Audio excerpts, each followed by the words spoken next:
Hey guys, Lord Naren White here, the Holy Ghost, the one true God. Back with you with the next video in my series reading Oliver Twist by Charles Dickens. Without further ado, returning to Oliver Twist as read by Lord Naren White. The gentleman in the white waistcoat appeared very much amused by this explanation, but his mirth was speedily checked by a look from Mr. Limbkins. The board then proceeded to converse among themselves for a few minutes, but in so low a tone.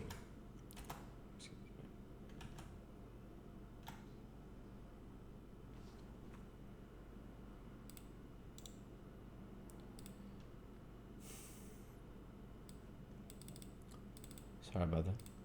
But in so low a tone that the words saving of expenditure, looked well in the accounts, have a printed report published, were alone audible.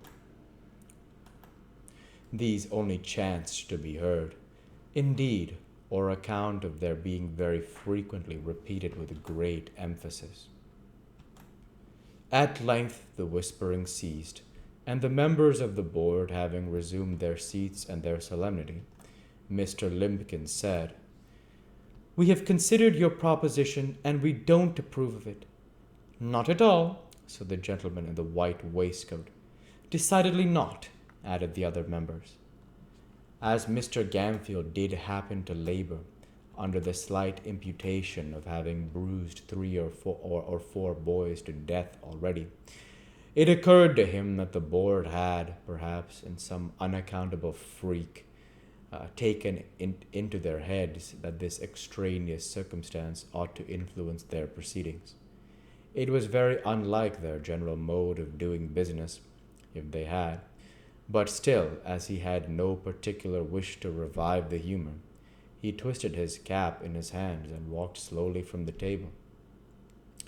"So you won't let me have him, gentlemen?" said Mr. Gamfield, pausing near the door. "No," replied Mr. Limbkins. "At least, as it's a nasty business, we think you ought to take something less than the premium we offer." Mr. Gamfield's countenance brightened, as, with a quick step, he returned to the table and said, "What'll you give me, gentlemen? Come, don't be too hard on a poor man. What'll you give?" "I should say £3.10 was plenty," said Mr. Limbkins. "10 shillings too much," said the gentleman in the white waistcoat. "Come," said Gamfield. "Say £4, gentlemen. Say £4, and you've got rid of him for good and all. There!" £3.10, repeated Mr. Limbkins, firmly. "Come, I'll split the difference, gentlemen," urged Gamfield. £3.15. "Not a farthing more," was the firm reply of Mr. Limbkins. You're desperate hard upon me, gentlemen," said Gamfield, wavering. "Pooh, nonsense," said the gentleman in the white waistcoat. "He'd be cheap with nothing at all as a premium. Take him, you silly fellow. He's just the boy for you. He wants the stick now and then. It'll do him good. And his board needn't come very expensive, for he hasn't been overfed since he was born. Ha ha ha!" Mr. Gamfield gave an arch look at the faces round the table, and observing a smile on all of them, gradually broke into a smile himself. The bargain was made. Mr. Bumble was at once instructed that Oliver Twist and his indentures were to be conveyed before the magistrate for signature and approval that very afternoon.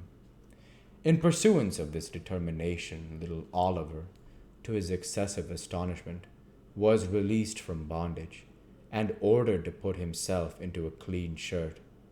He had hardly achieved this very unusual gymnastic performance when Mr. Bumble brought him, with his own hands, a basin of gruel, and the holiday allowance of 2 ounces and a quarter of bread. At this tremendous sight, Oliver began to cry very piteously, thinking, not unnaturally, that the board must have determined to kill him for some useful purpose, or they never would have begun to fatten him up in that way. Don't make your eyes red, Oliver, but eat your food and be thankful, said Mr. Bumble, in a tone of impressive pomposity. You are going to be made apprentice of, Oliver. Apprentice, sir?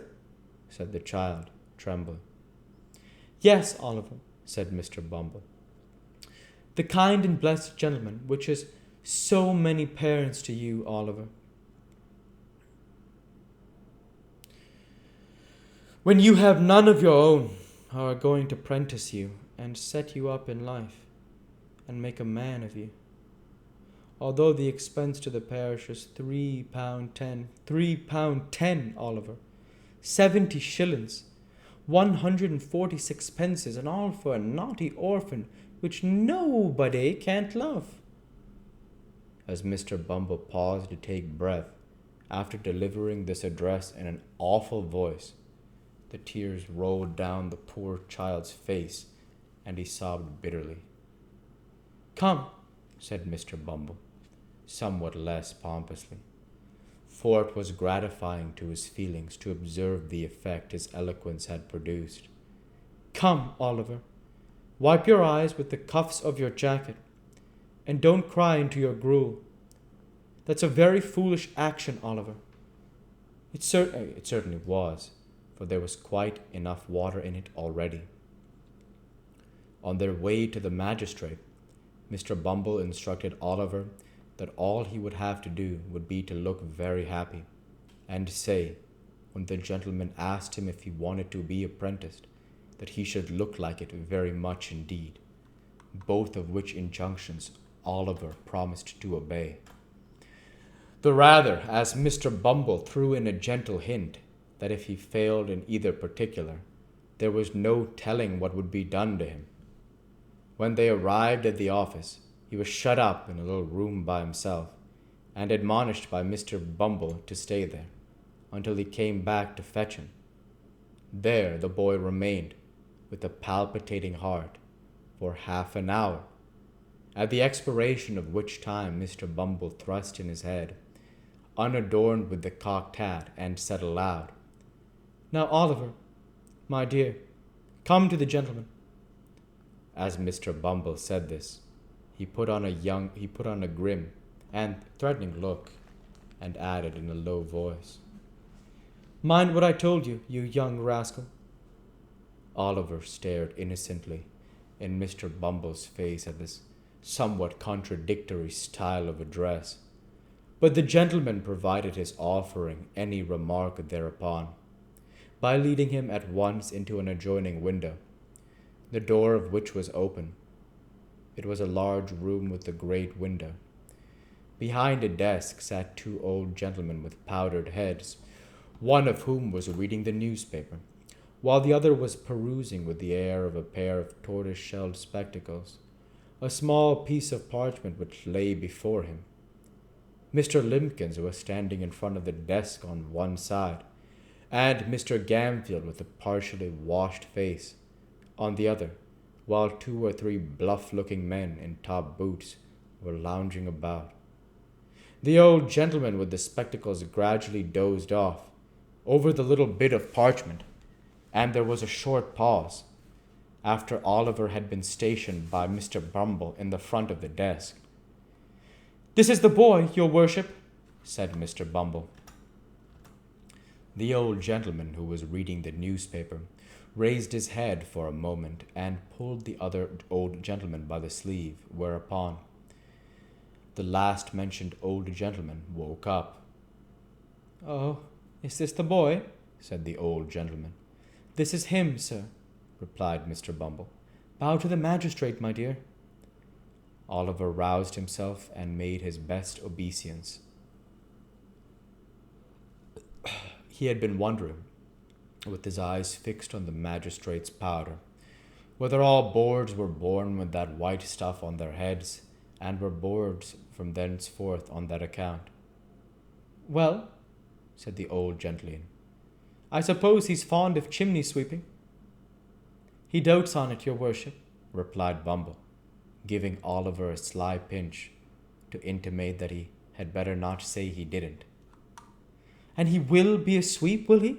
Inquired the old gentleman. If we was to bind him to any other trade tomorrow, he'd run away simultaneously, your worship, replied Bumble. And this man, that's to be his master, you, sir, you'll treat him well, and feed him, and do all that sort of thing, will you? Said the old gentleman. When I says I will, I means I will, replied Mr. Gamfield doggedly. And we'll go ahead and stop there for this week. As usual, I want to say thank you for watching, and I hope you enjoyed. Please like, comment, and subscribe, as it greatly helps the channel. Light be with you all.